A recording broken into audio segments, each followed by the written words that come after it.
Good morning, everybody. Happy Monday and welcome back to school. We have just a week left of health, so that's super exciting. We have physical activity we're going to talk about today, and tomorrow we'll talk about nutrition. On Wednesday, we will review.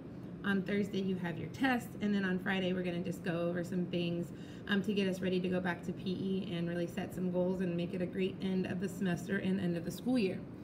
So, speaking of great ends of the school year in PE, let's talk about physical activity. All right, so date your paper topic is physical activity and exercise. Our warm-up today says, technological advances have reduced our level of physical activity. Journal about how this statement is true. What modern conveniences make our lives less active? How might our activity level have been different 100 years ago?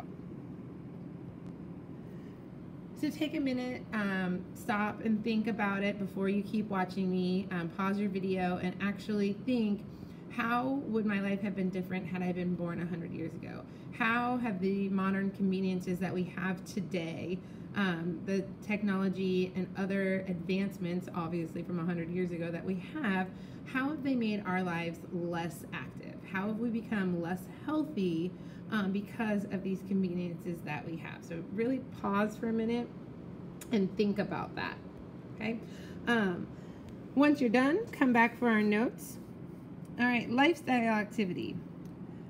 Lifestyle activity is physical activities done day to day. They are part of your daily routine.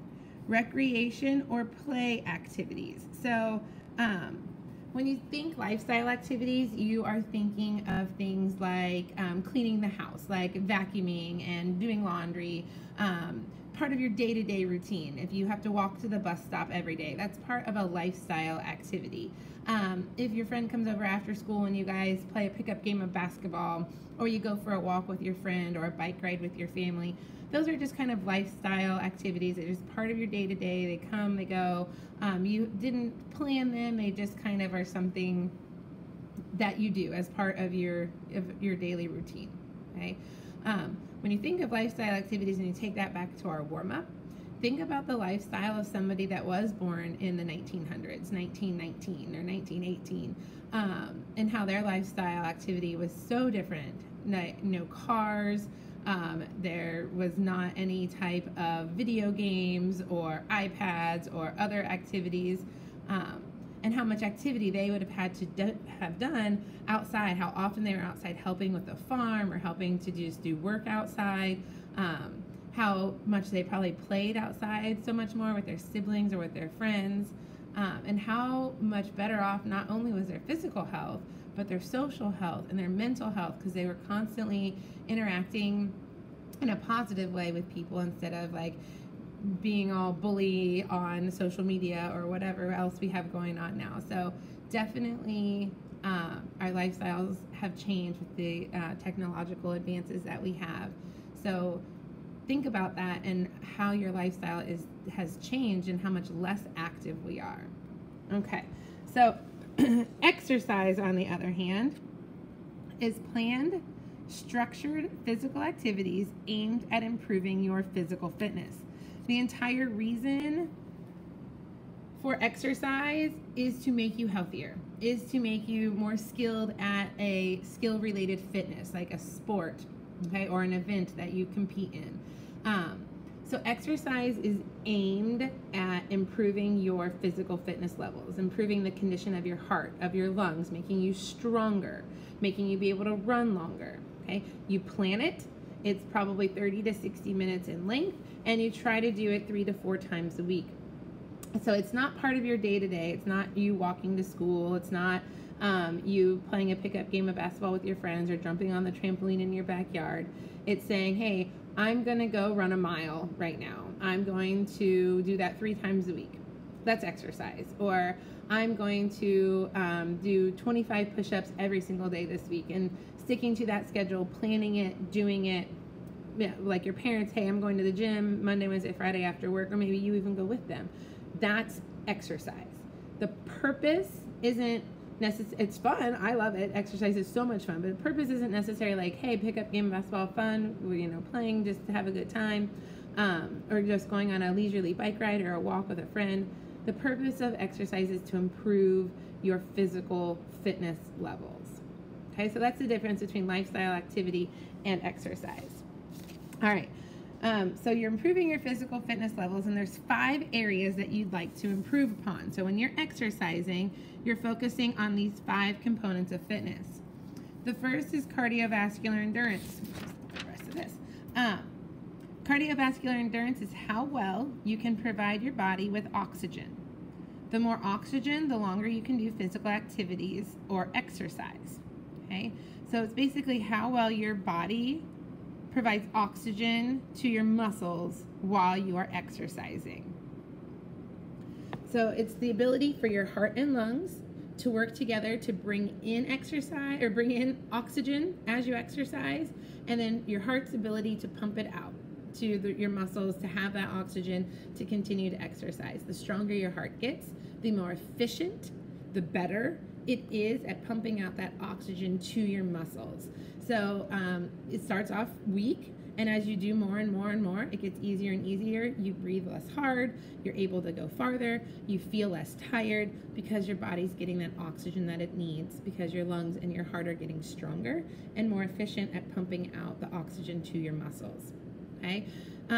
Anything that makes you breathe heavy, like super heavy while you're doing it, is cardiovascular exercise. So running a mile is cardiovascular exercise. Being on the treadmill is cardiovascular exercise. Swimming, biking, playing a full court game of basketball, absolutely. Those are examples of bike riding, rollerblading, any type of aerobics. Okay? Those are absolutely games and activities that improve your cardiovascular endurance. Any sport where you're running up and down the court constantly, or a field, so like soccer, or what are some others? I'm losing, not off the top of my head. I'm thinking obviously basketball would be one, soccer would be one, but baseball wouldn't necessarily be one, because they stand a lot, and the only time you're really running is if a ball comes towards you or if you hit the ball. So baseball is not a cardiovascular exercise. Push-ups are not a cardiovascular exercise, because you're not doing them long enough to be totally out of breath, where you can't speak, or you're having a hard time catching your breath. Those are the type of activities that cause the improvement in your heart and lungs. When they're beating hard and you're breathing quickly, that is cardiovascular exercise. The next one is muscular endurance. Muscular endurance is the ability of your muscles to perform a task for a prolonged 2 minutes or longer period of time without getting tired. So gymnastics, all of the cartwheels, round-offs, back handsprings, those are being able to do that routine where you can constantly use your muscles for the entire routine without getting tired. Absolutely. Dance, push-ups, sit-ups, bicep curls, squats, weightlifting, and distance running also is great for muscular endurance. Being able to use your legs, so like when you're running the mile and your legs start to feel like lead balloons, that is like muscular endurance. So maybe breathing wise you feel okay, but you just don't feel like you can move your legs any farther. Those things are muscular endurance, being able to move your muscles for that long period of time.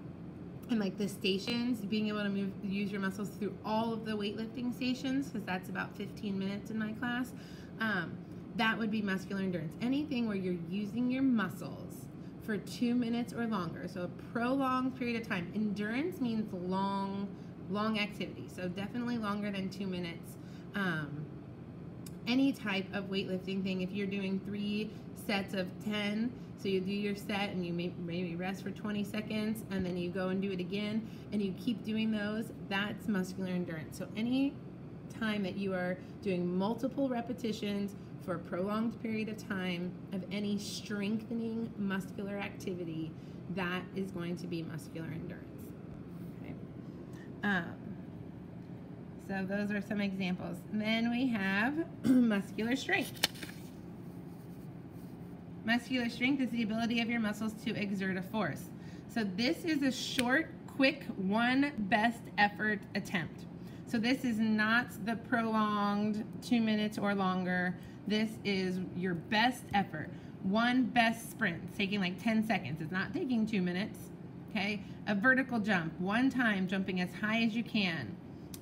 Pull-ups, can you get 3? Can you get 10? Again, that's not taking more than 2 minutes. So your best effort, your muscle is exerting that force one time, one best effort, your best jump, whether it's forward or up, your best sprint, how fast can you go, how much force, how much power can you push up one time with a weight. So like doing a 1 rep max on a bench press or on a squat. What's your best effort one time? That's how much strength is bottled up inside the muscle, and it's very different than endurance. Endurance means how long can the muscle continue to go, not how much strength is built up inside there, but how long can it continue to work without getting tired. Strength is one best effort, how much strength is going to just be exerted out for one time. Okay, so that's the difference between muscular strength and muscular endurance. Then you have flexibility. Flexibility is the ability of the joints to move through a full range of motion. So anytime you sit and reach, sit down and touch your toes like we do in class. Static stretches are things where you are standing still and stretching. So like pulling your arm across your body and holding it. That's a static stretch. Bending down and touching your toes and just holding it. That's a static stretch. You're not moving. You're simply holding your muscles in place, stretching them out. This is great for cooling down after an exercise to avoid injuries, because it will start to slow your muscle down and kind of put your muscle to sleep. So it's not always the best way to start an exercise, but it is a great way to end an exercise. Static stretching is. You will also improve your flexibility doing things like swimming, where you are taking your joints through the full range of motion, and the elliptical, where you are moving your hip joints and even your arms through full ranges of motion as you're going. Okay. And we have our trunk lift that we do in class, and then dynamic stretches is what we do during our warm-up. So all of those movement stretches, that's dynamic stretches, that's stretching your muscles while it's waking it up and providing blood flow to it in order to get it ready to exercise. So dynamic stretches are a great way to start your workout. Static stretches, which are stationary, non-moving, are a great way to end your workout, and they all increase your flexibility. Okay, our next one is body composition. The percent of muscle compared to fat tissue in your body. Our world is like in crisis. We have so many people in America who are overweight and obese. And it is not about your size, it's about your body composition. What is your body made up of? Some people can be quite slender in appearance, but their body is made up mostly of fat. And genetically, sometimes people are predisposed to having a larger body frame or a larger body size. It's not about the size of someone. You can't look at someone and determine that they are out of shape or that they are at risk for getting diseases. It's more so about the amount of exercise they're doing and the food that they're putting into their body. It's super important, and we're going to talk about nutrition tomorrow, and I wish nutrition I could talk about for a month. It's so important. But putting the proper things into your body, fruits and vegetables, whole grains, lean proteins, not a whole bunch of steaks and red meats, but more chickens and turkeys and eggs. Those things are amazing to help keep your body where it should be as far as a ratio of fat to muscle. Okay? You have to work your muscles to have muscles. You can't sit around and do nothing and expect you to just have muscles. It doesn't work that way. You have to work them. You have to walk, bike ride, play basketball, sprint. You have to do some exercise. And you can do some things just through your lifestyle. Pick up games of basketball, jumping on the trampoline every day, riding a bike with your family. Those are great ways to work your muscles. Okay? So when you're overweight or obese, you're putting yourself at risk for diabetes, heart disease. You are more sedentary. It plays a role on how you feel about yourself and your self-esteem. It's really important. the endorphins in your brain are released when you exercise, and they make you feel good. Endorphins make you feel good, and different things release them, but exercise releases a ton of them, and it makes you feel good. So when you're having trouble or you're stressed out about something, exercise is so great for that reason. So definitely, your body fat percentage is not based on appearance. It's based on what you're eating and how you're moving. And that will help decrease your rates of diabetes, of heart disease, of so many different obesity-related diseases. 300,000 people die every year from obesity-related illnesses. Die. 300,000. That's over 250,000 people from obesity-related illnesses. So it's super important to think about planning exercise, making sure your lifestyle is active, and then concentrating on what you're putting into your body. But again, it has nothing to do with appearance of size. You don't know how healthy somebody is. Really, only their doctor can tell them that. So, all right. Target heart rate. So now we're talking about what our heart rate should be like when we exercise. The heart rate you should aim for during exercise lets you know if you're improving the 5 components of fitness. So in our wrap-up questions, I'm going to show you how to do your target heart rate. That's like your goal during exercise. You want to get your heart rate into this area to be healthy. This is what helps you improve these 5 components of fitness. If you're not hitting that target heart rate, you're not improving like your cardiovascular endurance. You're not making your heart and lungs any stronger. You're like out for a Sunday stroll. And while that's good for like burning calories and helping kind of build your muscles up a little bit, it's not going to be good for the actual building of your heart and your lungs and improving the oxygen flow to your muscles and improving strength. So you have to exercise at a certain level. You can't just go slow. And that's what your target heart rate is for. So being able to figure it out, it lets you know you're improving your 5 components of fitness. Your resting heart rate. You can't find your target heart rate and not know your resting heart rate. The resting heart rate is the number of times your heart beats in 1 minute while at rest. Normal is between 60 and 90 beats per minute. Kids' heart rates are a little bit higher than adults. The lower your your resting heart rate, the stronger your heart is. So an adult whose resting heart rate is in the 50s has a very strong heart. Their heart doesn't need to beat as fast to send the blood out to all of their organs and all of their muscles.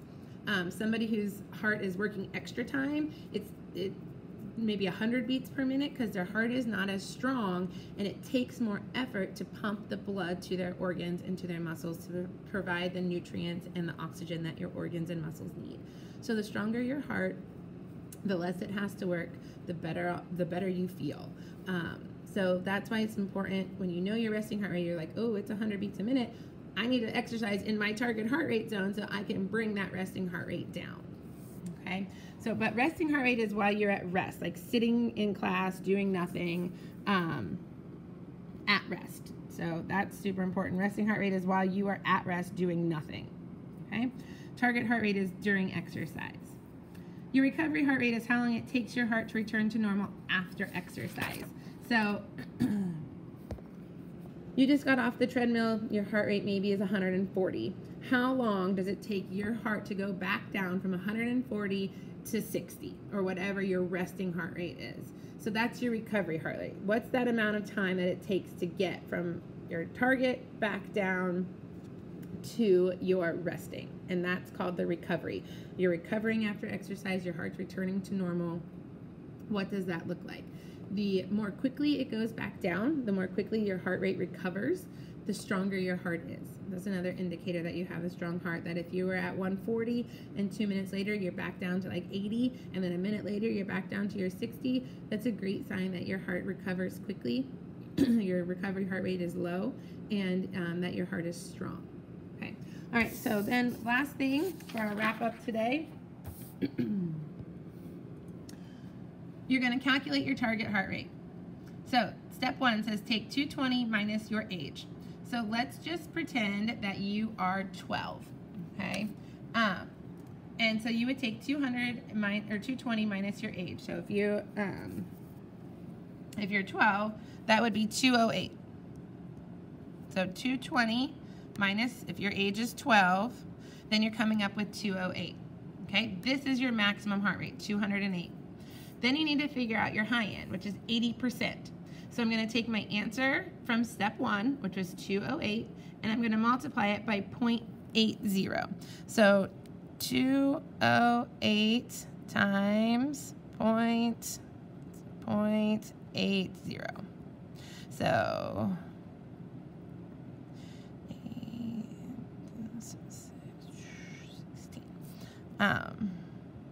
so 166.4. If someone with a calculator might want to check me, would be the high end of your target heart rate.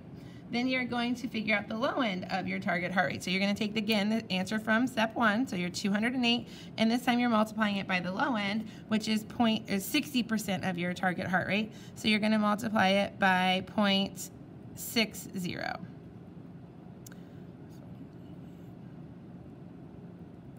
And you get 124.8. So that is how you calculate your target heart rate.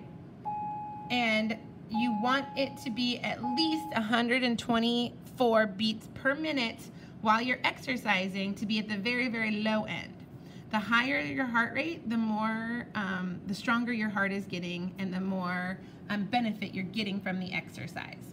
Okay? So, but if you're not even getting to this 124 beats during your exercise, you're not improving that heart rate at all. You're not improving your resting heart rate or your recovery heart rate at all. It's just more of a lifestyle activity. All right, second question, and this is the last one. Your target heart rate is between 60 and 80% of your maximum. Why do you think it's important to have a target heart rate when exercising? Just answer that if you were listening.